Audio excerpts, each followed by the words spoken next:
ऋषिवरमानस हंस चराचर जनन स्थिति लय कारण भो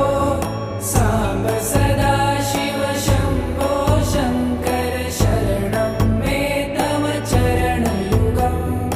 अन्तःकरण विशुद्धिं भक्तिं च त्वयि सतिं प्रदेहि विभो